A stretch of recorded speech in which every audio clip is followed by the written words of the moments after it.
नमस्ते बच्चों, मैं सरिता शर्मा आज नए वीडियो के साथ में आप लोगों को प्रश्नावली 6 से संबंधित सवालों को हल करना बताऊंगी। तो देखो बच्चों, प्रश्नावली 6 में हम आज 5वां, 8वां, 9वां और 11वां सवाल सीखेंगे। अतः आप इस वीडियो को अंत तक देखें और इसके बाद में सारे क्वेश्चंस को आप अपने आप हल करें। इससे पहले बच्चों मैं आपको एक बात बता देना चाहती हूँ कि आप लोगों को प्रश्नावली 6 में जो बेसिक है, जो सारणी है, वो बनानी आनी चाहिए। और बेसिक और सारणी आप मेरे भाग 1 में देख सकते हैं, जो कि त्रिकोणमितीय अनुपात से संबंधित मैंने आपके लिए पहले ही एक वीडियो बनाया है। उसमें आप सारणी को देखें और सबसे पहले आप उस सारणी को देखने के बाद, समझने के बाद में बिना देखे बनाएं और फिर इस वीडियो को देखते हुए आप इन सारे सवालों को हल करें। तो बच्चों देखो, आज हम लेते हैं 5वां सवाल। इस 5वें सवाल के अंतर्गत देखो बच्चों, अपने पास में क्या क्या मान है। अपने पास में है 5 cos square 60 degree plus 4 sec square 30 degree minus 10 square 45 degree upon sine square 30 plus cos square 30। तो सबसे पहले बच्चों अपन क्या करेंगे, इसके अंतर्गत सबसे पहले 5 का 5 लिख दिया। कोस स्क्वायर 60, तो सबसे पहले देखो बच्चों कोस 60 का मान आप कहां से देखेंगे, जो कल मैंने आपको टेबल बनाना सिखाया था वहां से देखिए, या फिर आप उस किताब के अंदर अपनी टेबल को खोल के रखें और यहाँ से कोस 60 का मान लिख लीजिए। तो कोस 60 का मान होता है बच्चों 1/2 का स्क्वायर प्लस 4 सेक 30 का मान कितना होगा बच्चों, 2/√3 का स्क्वायर माइनस 10 45 का मान 1 का स्क्वायर अपॉन साइन 30 का मान 1/2, इसका होल स्क्वायर दिया है, होल स्क्वायर बीच में प्लस का साइन कोस 30 का मान √3/2, इसका होल स्क्वायर। इसके आगे देखो बच्चों, 5 को अपन ने 5 ही लिख दिया इंटू 1/2 का स्क्वायर 1/4 प्लस 4 इंटू 2 का स्क्वायर हो गया 4 और √3 का स्क्वायर हो जाएगा 3 माइनस 1 का स्क्वायर 1 अपॉन 1/2 का स्क्वायर 1/4 प्लस √3 का स्क्वायर 3 और 2 का स्क्वायर 4। इसके बाद देखो बच्चों, इसके अंदर अपने पास में एलसीएम आ जाएगा। इसको अपन लिखेंगे 5/4 प्लस 4 इंटू 4 16/3 माइनस 1 अपॉन इन दोनों में एलसीएम कितना आएगा 4। तो 4 एलसीएम आया, 4 में 4 का भाग लगाया 1 को 1 से गुणा किया 1, वही 4 में 4 का भाग लगाया 1 को 3 से गुणा किया 3। इसी तरह से देखो बच्चों, इनमें ऊपर वाले मान में भी एलसीएम आया, इनमें एलसीएम कितना आ रहा है 4 3 और इसके अपोन में कुछ नहीं है तो इसके अपोन में अपन 1 लिख देते हैं और 4 और 3 का एलसीएम कितना आया 12। तो सबसे पहले अपन इस ऊपर वाले मान को हल कर रहे हैं। इसमें 12 एलसीएम ले लिया अपन ने, 12 में 4 का भाग लगाएंगे 3 को 5 से गुणा किया 15 प्लस फिर वही 12 में 3 का भाग लगाएंगे 4, 16 में 4 से गुणा करेंगे 64 माइनस 1 में 12 का भाग लगाया 12 को 1 से गुणा किया 12, फिर 1 प्लस 3 4 हो गया 4/4, यानी कि इसका होल अपॉन और फिर आया 4/4। तो देखो इस 4 से 4 कट गया, इसका मतलब मान कितना बचा 1 बचा। इसके बराबर में अब देखो 15 प्लस का है, 64 प्लस का है, 12 माइनस का है। तो 15 में से 12 घटाएंगे कितना बचा प्लस का 3 और 3 किस में जोड़ देंगे 64 में, तो कितना आ जाएगा अपने पास में आंसर 67/12। तो इसको हल करने पे अपने पास में आंसर कितना आया 67/12। तो इस सवाल को आप इस तरह से हल करेंगे। सेम इसी तरह से अपन 8वां क्वेश्चन लेते हैं। सबसे पहले बच्चों 8वें क्वेश्चन को आपको थोड़ा सा रीड आउट कर लेना है, उसके बाद में आपको इसके सारे मान सारणी से उठाने हैं।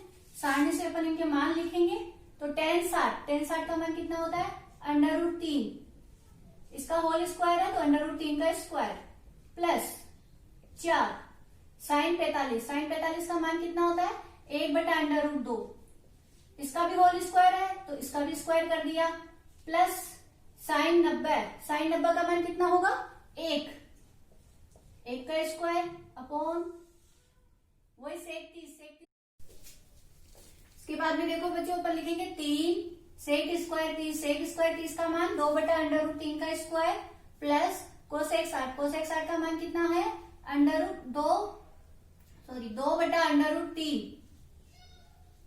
का होल स्क्वायर माइनस कोट 30 का मान कितना है √3 का होल स्क्वायर।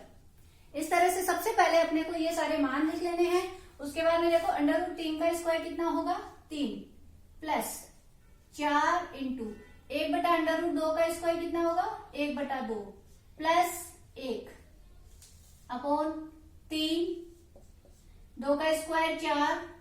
अब देखो अंडर का स्क्वायर अंडर हट जाएगा तो बचा कितना 3 फिर 2 का स्क्वायर 4 अंडर का स्क्वायर अंडर हट जाएगा 3 माइनस √3 का स्क्वायर कितना होगा 3।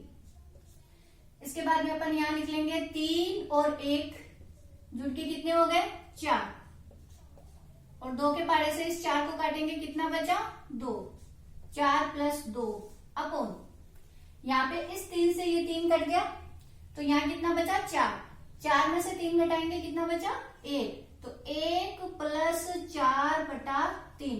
तो ऑब्वियस है कि बच्चों ऊपर वाला मान तो सीधा सीधा हल हुआ है यानी कि यहाँ पे तो आ जाएगा 6 और इन दोनों में अब अपने को क्या लेना है एलसीएम।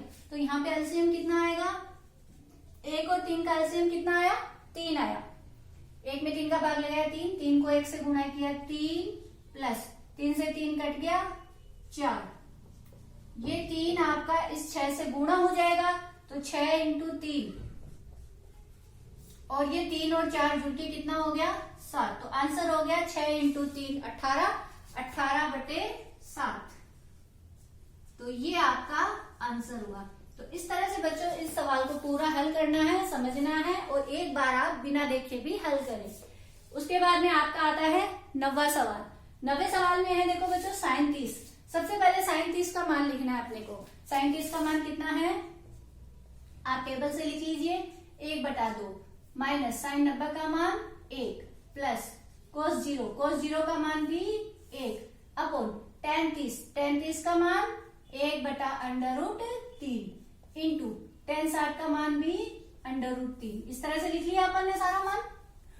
उसके बाद में यहाँ पे आया 1/2 ये है माइनस का 1 2 गुना 1 में कितना होगा 2 माइनस 1 में से प्लस का 2 घटाएंगे कितना बचा प्लस का 1 क्योंकि 2 प्लस का है 1 माइनस का है और यहाँ पे दोनों गुणा हो रहे हैं तो √3 से √3 कट गया तो अपोन में तो सारा मान ही कट गया तो आपको अपोन का साइन लगाने की जरूरत ही नहीं है। अब आपके पास में बचा 1/2 और प्लस 1 तो दोनों में एलसीएम कितना आया 2 तो मान बनेगा 1 प्लस 2 और 1 में 2 को जोड़ा कितना बचा 3/2 तो इसका आंसर कितना आएगा 3/2। इस तरह से बच्चों आप इन तीनों सवालों को हल करें। इसके बाद में देखो अपन 11वां सवाल करते हैं। देखो बच्चों 11वें सवाल में आपको 3 पार्ट दे रखे हैं और तीनों पार्ट में आपको x दिख रहा है यानी कि आपको इसमें x का मान याद करना है। तो सबसे पहली बात है कि x क्या है यहाँ पे इन सभी में x एक कोण है क्योंकि ये कोस के साथ में लगे हुए हैं ठीक है।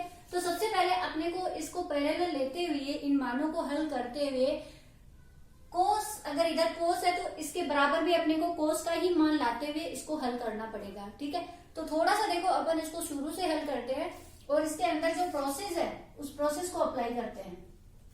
तो देखो सबसे पहले यहाँ पे दिया है अपने को cos x बराबर cos 60 का मान अपन टेबल से देखेंगे। cos 60 का मान अपने पास में कितना होगा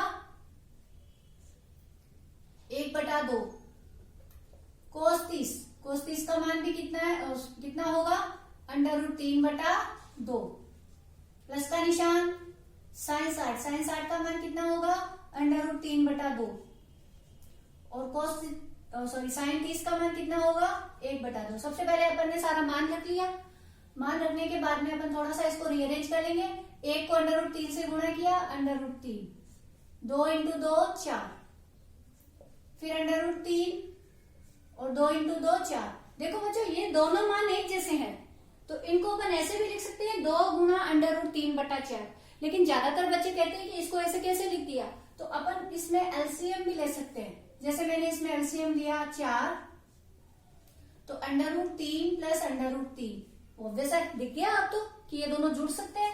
तो अब अपने पास में मान कितना आ गया, 2 इंटू √3 या 2 √3 लिख दो क्योंकि दोनों जुड़ गए हैं, बटा 4। 2 के पाड़े से इसको काटा 2। अब देखो बच्चों, कई बच्चे मेरे से पूछते हैं कि मैडम √3 और √3 2 √3 कैसे हुआ। तो देखो बच्चों, इधर अपन इसको अगर समझे, जैसे √3 और √3 है, कई बार इसको 2 √3 लिख देते हैं, कई बार बच्चे क्या करते हैं स्क्वायर में लगा देते हैं इसके। तो इसमें देखो, अगर मैं ये कहूं कि इसमें से मैंने √3 कॉमन ले लिया तो कितना बचा, यहां से 1 बचा, प्लस का निशान, √3 फिर कॉमन लिया, क्या बचा, 1 बचा, 1 और 1 जुड़ के कितना हो गया, 2। तो इसलिए इसका मान 2 √3 होता है। ठीक है, तो इसको थोड़ा सा आप इजीली अच्छे से समझे। इसके बाद में देखो, इसका मान आया √3/2, यानी कि cos x बराबर अपने पास कितना आ गया, √3/2। तो देखो, इधर अपना cos का मान चल रहा है, तो आप ये देखो टेबल के अंदर ही सीधे सीधे जाओ कि cos में √3/2 का मान किस मान पे है। तो आप लोग क्या देखेंगे, √3/2 का मान cos 30 डिग्री पर है ना। तो अपन यहां लिख देंगे cos x बराबर, अब इस √3 की जगह में लिखूंगी cos 30 डिग्री। ये बात क्लियर हो गई बच्चों सबके, क्योंकि √3/2 का मान cos 30 पे है, तो अपन cos 30 की जगह जब √3/2 लिख सकते हैं, तो √3/2 की जगह क्या लिख सकते हैं, cos 30। दोनों तरफ cos क्या है, एक ट्रिग्नोमेट्री साइन है, इनको अपन छोड़ देते हैं, तो x का मान किसके बराबर आएगा, 30 डिग्री के बराबर। और अपने को x का मान ही चाहिए, जो कि ये कोण है, वो अपन इस तरह से हल कर लेंगे। ठीक है, इस तरह से आप इस क्वेश्चन को पूरा समझ लें। इसके बाद देखो sin 2x है, तो यहाँ पे क्या देखो, x के साथ में 2 भी आ गया है, करने का प्रोसेस वो का वही रहेगा, वही सेम। आप देखिए यहाँ पे sin 60 का मान लिख लीजिए। sin 60 का मान कितना होता है, √3/2। cos 30 का मान भी √3/2 माइनस cos 60 का मान 1/2, sin 30 का मान 1/2। सबसे पहले अपन ने मान रख लिया, √3 से √3 कटा, सॉरी गुना हुआ, तो √3 को √3 से गुना करेंगे, कितना आएगा, 3 आएगा। 2 को 2 से गुना किया 4 माइनस 1/4, ये मान आ गया। अब कई बार बच्चों, जैसे प्लस को मैंने आपको समझाया, वैसे मैं आपको गुणा भी एक बार का समझा देती हूँ कि √3 का √3 से गुणा किया, तो यहाँ पे अपने पास में मान आया √3 का होल स्क्वायर, यही आएगा। और अंडर रूट का मतलब कितना होता है, 3 की घात कितनी है, 1/2, और इसकी घात ऑलरेडी 2 तो है ही अपने पास में, यानी कि घातें हमेशा क्या होती है, गुणा होती है।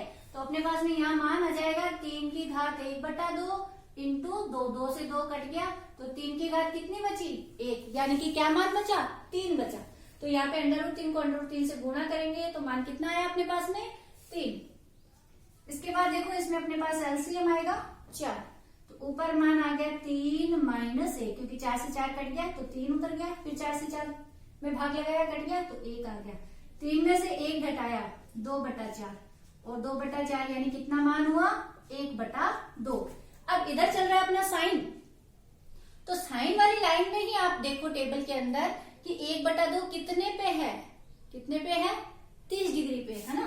तो अपन यहां लिखेंगे साइन 2x बराबर, इस 1/2 की जगह क्या लिख देंगे, साइन 30 डिग्री।